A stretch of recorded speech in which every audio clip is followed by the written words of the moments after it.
사실 우리가 엔테크를 생각하는 데는 그 이면에는 당연히 우리나라 돈과 우리나라 기업에 대한 원테크를 같이 생각하는 것인데 오늘 간단히 이건 봤으면 좋겠어요. 이런 말씀하신 어떤 엔화의 가치의 전망이나 또는 일본 경제와 산업의 전망을 볼 때 우리나라 경제나 기업에 주는 의미를 짚어보면 조금 더 입체적으로 생각할 수 있지 않을까. 어떻게 보고 계세요? 예, 엔저 같은 경우는 사실 우리나라 기업에 두 가지 측면에서 영향을 미칩니다. 첫 번째는 우리나라와 그동안의 일본의 무역 구조는 일본에서 우리나라가 중간재를 수입을 해서요. 그거를 가지고 최종 제어를 만들어서 그거를 우리나라가 수출하는 식의 무역 구조였습니다. 그래서 예를 들면 우리나라의 주력 수출품이었는 반도체, 메모리 반도체 같은 경우는 소재 부품 장비를 일본에서 수입을 해와서 그거를 가지고 우리나라가 반도체를 만들어서 수출을 하는 이런 식의 무역 구조였죠.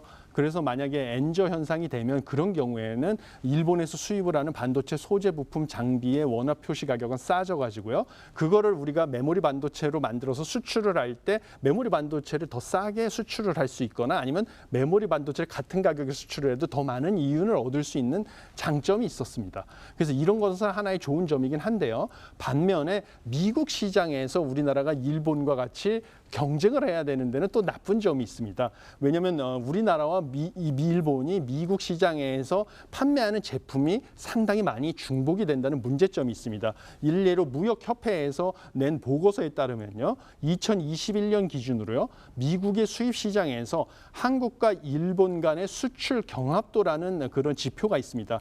그것이 0.475인데요. 0과 1 사이인데 1에 가까울수록 경쟁되는 수출 제품이 많다는 뜻입니다. 근데 0.475인데 이게 뭐냐면 중국 같은 경우는 한국과 경합도가 0.246에 불과합니다. 일본이 훨씬 더 겹치는 수출 제품이 많은 거고요.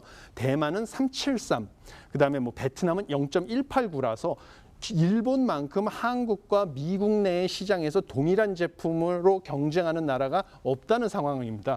그래서 엔저 현상이 지속되면 미국 수출에서 한국 기업이 어려움을 겪을 가능성은 그만큼 커지는 것입니다. 그래서 반도체 같은 경우는 유리할 수가 있는데 최근에 사실 일본과 한국 간의 무역 분쟁이 있지 않았습니까? 지난 4년간. 그 사이에 일부 소재 부품 장비 같은 경우는 우리도 자급화를 성공을 했기 때문에 반도체 소재 부품 장비 수입에서 우리가 얻는 이득보다는 지금 미국 시장에서 가격 경쟁력 측면에서 우리가 수출할 때 얻는 어려움이 좀 더 커지지 않을까. 그래서 우리 수출에 좀 타격을 입지 않을까. 이런 우려가 좀 커지는 상황입니다. 그리고 또한 일본의 관광객을 요즘 많이 가시지 않습니까? 일본 여행을.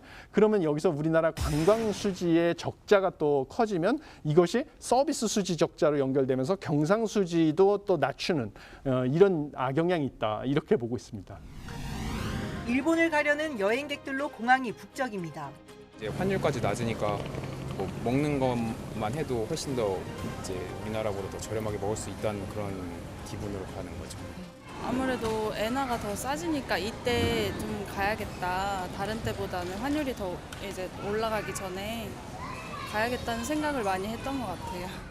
8년 만에 800원대를 찍을 정도로 원엔 환율이 떨어지다 보니 일본이 저렴한 여행지로 떠오른 겁니다. 올해 4월까지 일본을 찾은 우리 국민은 200만 명이 넘습니다. 초엔저 현상에 일본으로 몰리는 건 여행객만이 아닙니다. 개인 투자가 늘면서 주요 은행 엔화 예금 잔액은 올해 들어 최대치를 기록했습니다. 국내 투자자들의 일본 주식 매수 건수도 지난달 7천여 건에 이어 이번 달에는 벌써 8천 건을 넘어섰습니다. 엔저를 투자하시는 분도 있어요. 환차익 때문에 환차익을 겨냥해서 원화를 엔화로 바꾸는 환전 규모가 지난해 이맘때보다 5배 이상 늘었어요. 이렇게 엔저가 개인에게는 호재로 작용하지만 우리 경제에는 악재가 될 수 있습니다. 가뜩이나 수출이 부진한 상황에서 엔저로 가격 경쟁력까지 밀려 국내 기업이 타격받을 수 있기 때문입니다. 가격 경쟁력이 훨씬 높은 일본 품목들이 더 수출에 유리하게 작용할 수 있기 때문에 엔저가 우리 경제에 상당한 걸림돌로, 회복의 걸림돌로 작용할 소지가 있겠다. 여기에 일본 여행까지 급증하면서 경상 수지가 더 악화할 수 있습니다. 지난 4월에도 여행 수지를 포함한 서비스 수지 부진에 경상 수지는 적자를 면치 못했습니다. 엔테크 얘기하게 하면서 돈이 좀 되나 했더니 우리나라 회사가 어렵다니 큰일이네요. 근데 뭐 이제 예전에 저희들이 N 약세 그러면 무조건 빠지는 주식이 3개 있었어요.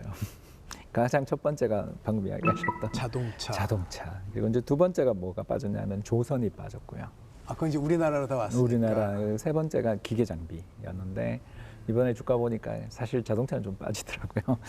그런데 나머지 두 섹터는 큰 타격 없이 특히 조선주 같은 경우는 좋아요. 기계 장비도 그런가요? 아무래도 이제 예전 소부장 방금 이야기하신 것처럼 그 특히 가장 대표적인 게 이제 굴삭기 같은 거 할 때 일본의 고다마 같은 그런 어마어마하게 좋은 회사들이 지금도 세계 최강의 경쟁력을 가지고 있지만 한국 기업들이 이제 M&A도 하고 해서 많이 쫓아가고 저가 시장에서는 우리도 잘하고 이런 것들이 보이는 시장들이 좀 있는데 어떻게 해도 저기랑은 치열한 경합이 벌어지는 건 결국 2차 전지, 파나소닉, 그죠? 그리고 자동차 토요타 이런 쪽은 확실히 영향이 있고 이건 어쩔 수 없는 부분. 일본도 그쪽은 경쟁력이 워낙 세니까 이런 부분들은 분명히 우리도 염두에 둬야 될 것 같습니다.